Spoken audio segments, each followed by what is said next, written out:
சட்டவிரோத மின்வேலி உயிரிழப்புகளுக்கு மின்சார வாரியத்தை பொறுப்பாக்க முடியாது. சென்னை உயர்நீதிமன்றம் கருத்து.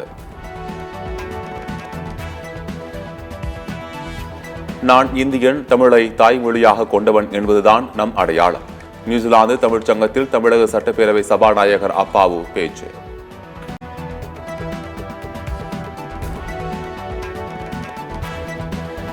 தெலுங்கு பெண்கள் குறித்து சர்ச்சை கருத்து தெரிவித்த விவகாரம். சர்ச்சையான கருத்து தெரிவித்து தலைமறைவாக இருந்த நடிகை கஸ்தூரி ஹைதராபாத்தில் கைது.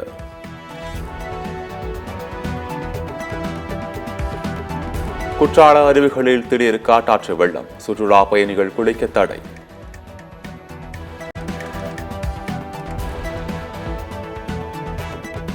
திமுகவை துரைமுருகன் தனது கட்சி என்று சொல்ல முடியாது.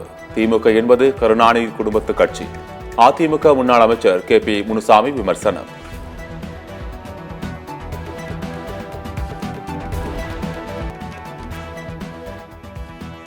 திருமண ஆவணப்படத்தின் ட்ரெய்லரில் 3 வினாடி வீடியோவிற்கு எதிராக நோட்டீஸ் அனுப்பியிருப்பது அதிர்ச்சி அளிக்கிறது.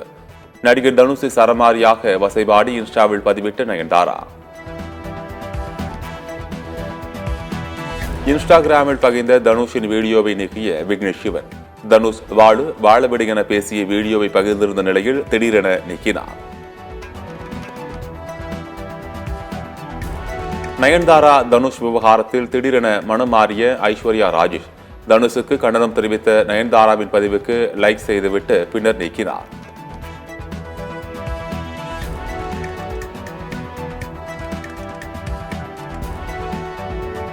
எதையும் இலவசமாக செய்யாத நீங்கள் எங்கள் படைப்புகளை மட்டும் இலவசமாக பயன்படுத்திக் கொள்ள முயற்சிப்பது ஏன்?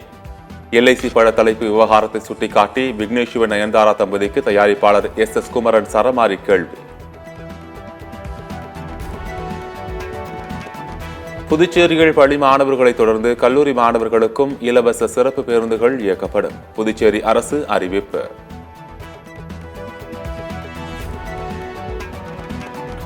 புதுச்சேரியில் சட்டம் ஒழுங்கு சீர்கேட்டுக்கு முதலமைச்சர் ரங்கசாமியும் உள்துறை அமைச்சர் நமச்சிவாயமும் தான் காரணம். முன்னாள் முதலமைச்சர் நாராயணசாமி குற்றச்சாட்டு. சிறுபான்மையினர் உள்ளிட்ட அனைவரும் பயன்பெறும் வகையில் இடஒதுக்கீட்டில் தமிழக அரசு மாற்றம் கொண்டு வர வேண்டும். தமிழ்நாடு அரசுக்கு SDPI கட்சியின் மாநில தலைவர் நெல்லை முபாரக் வலியுறுத்தல்.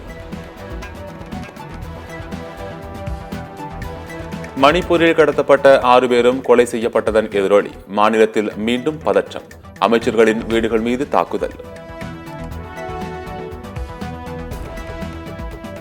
அரசியலில் இருந்து ஓய்வு பெற போவதில்லை. நாடாளுமன்ற தேர்தலில் படுதோல்வியை சந்தித்த நிலையிலும் மஹிந்த ராஜபக்சே திட்டவட்டம். ஜோ பைடன் போன்று பிரதமர் மோடிக்கு ஞாபக மறதி வியாதி வந்துவிட்டது. ராகுல் காந்தி கடும் விமர்சனம்.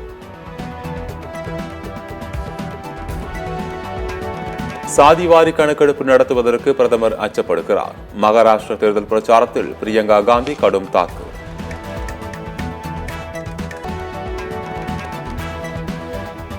உத்தரப்பிரதேச தீ விபத்தில் உயிரிழந்த குழந்தைகளின் குடும்பங்களுக்கு மத்திய அரசு நிதி உதவி. தலா 2 லட்சம் ரூபாய் வழங்கிட பிரதமர் மோடி உத்தரவு.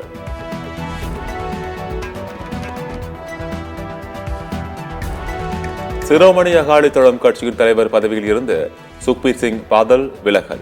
சுக்பீர் சிங் பாதலை மத ரீதியாக குற்றமளித்தவர் என அகால் தக் அமைப்பு அறிவித்த நிலையில் திடீர் ராஜினாமா.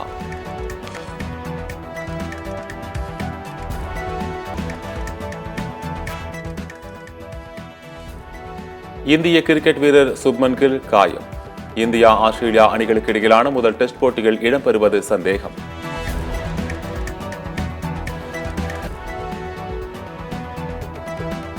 பதினான்காவது தேசிய சீனியர் ஆண்கள் ஹாக்கி சாம்பியன்ஷிப் போட்டி சென்னையில் நடைபெற்ற தொடரில் சாம்பியன் பட்டத்தை கைப்பற்றியது ஒடிசா அணி. ரஞ்சி கோப்பை தொடரில் ரயில்வே அணிக்கு எதிரான ஆட்டம். தமிழ்நாடு அணி இன்னிங்ஸ் வெற்றி.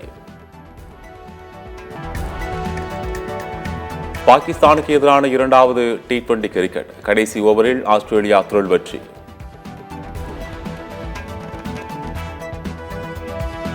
பாகிஸ்தானுக்கு எதிரான போட்டியில் ஆஸ்திரேலிய வீரர் ஸ்பென்சர் ஜான்சன் புதிய சாதனை. T20 கிரிக்கெட் வரலாற்றில் 5 விக்கெட்டுகள் கைப்பற்றிய 2வது ஆஸ்திரேலிய வேகப்பந்து வீச்சாளர் என்ற சாதனையை படைத்தார்.